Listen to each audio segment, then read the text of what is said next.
Oh, nak test drive pula. Mari kita test drive dah.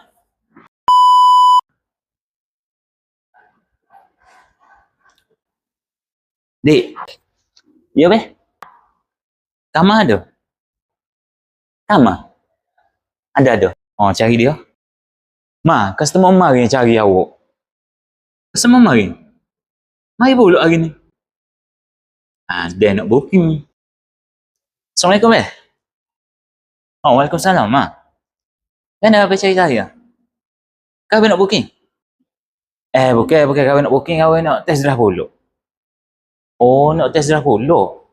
Mari kita test drive dah. Oh, mari tu kau duduk belakang. Hari ni kau nak duduk tepi demo pula. Demo bawa. Saya juga bawa. Habis duduk tepi pula. Boleh tak, Ma? Dah, tak apa lah. Kita test drive pula. Hai, Assalamualaikum. Sekarang Abel berada di dalam Triton. Tengah test drive Triton. Muhammad lah. Kena pula hari ni gulawan awak lah je rupanya.